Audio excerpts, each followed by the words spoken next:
A lot of people watch TV all day. I'd rather play video games. Probably say at least 50 hours a week. I try to keep like a healthy balance. My bigger issue, just besides the time, was spending a lot of money, just spending and gambling in the games. I can't condemn a game for wanting to be addictive because that's kind of the point.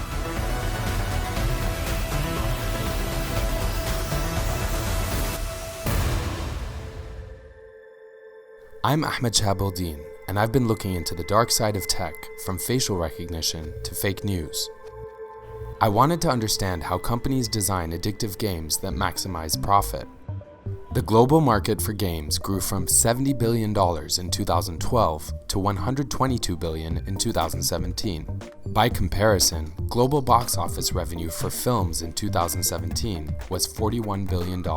We're in Boston at one of the biggest gaming conventions in America, maybe even the world. And I don't know where to focus or where to look. Gaming has gotten so big that watching others play attracts massive crowds. And 2/3 of American households now play video games, according to the Entertainment Software Association. Do you play a lot of games still? Yes, not as much as I used to. Why? Time. But how much would you, when you were playing a lot of games? Like, I would say like 30 hours a week at most, but that's it. Yeah, I know, right? Why, is that not a lot? Those numbers up. Those are rookie numbers. Why, do you play still? Yeah, for sure. I'd probably say at least 50 hours a week. Wow. Pretty much all my free time. All your free time? Yeah. Does it ever, is it tough? Do you ever lose track of time? Some games can definitely kind of make you lose track of time more than others. But it's definitely harder to balance kind of work life, personal life, and video games. I kind of cut out the personal life part, focused more on the video games currently. Do you ever feel addicted to these games? Or one game in particular? I don't think so. I know when to step away. Because I understand some games they'll make me really upset. It's okay, I need to step away, do something else. One study estimated that 9% of teen gamers are addicted. With an estimated 2.6 billion people playing video games globally, it's not a limited issue. After I heard that the World Health Organization was classifying gaming disorder as a mental health condition this month, my reporting brought me to a gaming rehab near Seattle. You spent 8 weeks here. Yeah. I was playing, on average, between 12 to 16 hours a day. So it would just be, I would either be playing video games, watching porn, watching some show, or I would be sleeping. That was it. Every day? Yeah. John Jones is in phase 2 of the program, living in an apartment provided by Restart, but free to roam the real world. A flip phone to start out with, and no computer use would only be at corporate in the computer lab. My main excuse of rationalizing was I'm only playing so much just because I'm depressed, and that's why. If I wasn't depressed, I wouldn't be playing. Do you think games are designed to be addictive? Yeah, and even You didn't even hesitate. Hillary Cash founded Restart after seeing patterns related to gaming and screen addiction. My first case was in 1994, and throughout the 90s, people were coming in for therapy. Parents are handing their devices to their kids, and it's going to really impact their development and prime them for addiction. Even if they're not addicted, they're going to be primed for it. So I think it is a growing problem.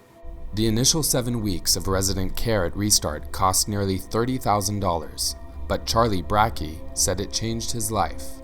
Did you feel anxious, shaky? Very much so. There's very, very real physical withdrawal symptoms to video gaming. How serious a problem is this? I was so depressed that I started researching how to kill myself on my phone because I couldn't get up and go to the computer to do so. There are concerns about the effect of games on kids, since nearly half of gamers are under 18 and mostly male. And teens who spend 5 hours a day gaming are 71% more likely to be at risk for suicide than those who spend less than 1. It just kind of spiraled out of control until I was gaming 16 hours a day.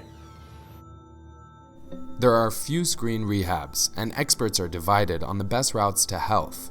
Though at Restart, a complete digital detox is required. I don't play games at all. If it's digital and gaming, I don't touch it. So I don't even allow myself like Sudoku on my phone. Gaming used to be all about personal computers and consoles. You'd buy a game outright and play it. Then smartphones came along. So the gaming industry went to what's called free-to-play, which basically you get the game and you can play the game. That's Bill Grosso, a gaming industry insider who founded Scientific Revenue to help companies maximize payments within their games. If you think about what a really bad game is, it's like the game that is completely non-addictive. Designing a good game is inherently trying to design something that people will want to come back to, will feel compelled to come back to. It's also helpful for making more money. As games transitioned to free-to-play, the selling of virtual goods became crucial. By 2016, Grand Theft Auto V had sold more than 60 million copies, but the free version, GTA Online, made more than $500 million on in-game microtransactions. My bigger issue, just besides the time, was spending a lot of money, just spending and gambling in the games. I will joke about it in the games. Like, Oh, really? Like, oh yeah, I just spent $600. Yeah, they're getting their money, they're ripping us off. But we would joke about how they've designed the games to get you to play longer, get you to spend more money. Now I get to pay too much money to open loot boxes. Loot boxes amount to a randomized purchase that may or may not contain what you're looking for.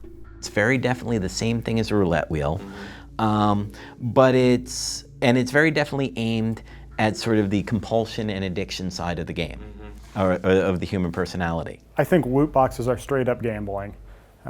It's something that keeps people coming back, keeps people grinding in the game, playing it longer and longer, and because you can't just buy what it is you want, you have to keep forking money over.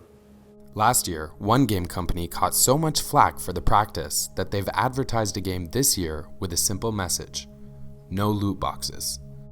Belgium declared loot boxes illegal gambling in April, and American politicians like Senator Maggie Hassan have also questioned the practice. Do you agree that children being addicted to gaming and activities like loot boxes that might make them more susceptible to addiction is a problem that merits our attention? So it'll be like 300, 400, and then it's like, okay, well, I'll keep going until I get it. And like if I don't get it after a couple $100s, then I would get like really depressed, and sometimes I would just keep going. Like I already spent 400, well, I'm just gonna spend until I get it. Loot boxes are also one of the best ways to bleed whales dry. What is a whale? So whale is industry terminology for someone who spends too much. Fundamentally. It's one of those really unfortunate things in that it's really a piece of terminology that comes from Las Vegas. Whale was casino terminology for really, really big spender. Bill Grosso caught flack last year because, as his website brags, his company works to turn free users into paid ones and keep more whales. But during our interview, Grosso walked that claim back. If you look at some of the coverage of Scientific Revenue, where people have said, you know, well, they spot whales and then milk them at the psychologically maximal moment. There's no truth to that? None whatsoever. We're not that good. The claim remains on their website, and game companies remain focused on whales. They'll spend 10, 20, 30 grand. They're the people who keep the game alive because they spend so much money. Right. Yeah. You wouldn't call yourself a whale? No, because I was more like a low. Because I did spend a lot with like 8 grand in a year. That's a lot of money. Of course, it's not just games. The reward systems built into games are also built into our phones, and no method is off the table in the battle for our attention. My name is Nir Eyal, and I'm the author of a book called Hooked: How to Build Habit-Forming Products. Nir told me how to use gamification and psychology to make apps that will keep people coming back. So every hook starts with a trigger. A trigger is something in our environment that tells us what to do next. A ping, a ding, a ring, some kind of notification that tells us what to do. Then the next step is the variable reward. It's some kind of uncertain outcome that we're looking for, right? So scrolling the feed has this variable reward mechanism, just like pulling on a slot machine. And then finally, the investment phase, where we put something into the product, like data, followers, content, reputation, that makes the product better and better with use. Eventually, we're using the product because of an internal trigger. When we're lonely, we check Facebook. When we're uncertain, we check Google. When we're bored, we might check the news. We might check stock prices or sports scores to satiate that need. 3 out of 4 American children have access to a smartphone, and nearly half of American parents believe their kids are addicted to mobile devices. For now, both gaming companies and rehabs will profit, while gaming addicts are left with few resources for recovery. There's lots of evidence to support that contact with nature is actually very healing and reduces anxiety, helps people concentrate.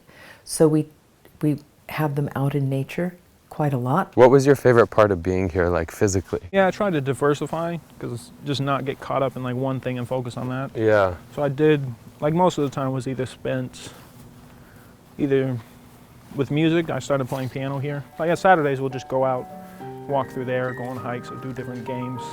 Just like outdoor games. I think a big part of it has been actually working on the past stuff and actually like being open and vulnerable and talking about emotions and just recognizing my emotions and just kind of being able to deal with them more, but also just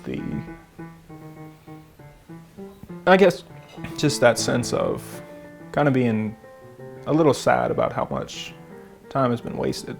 Hey, it's Ahmed. Thanks for watching, and don't forget to watch the other videos in this series, including stories about facial recognition and fake news, and don't forget to subscribe to AJ+.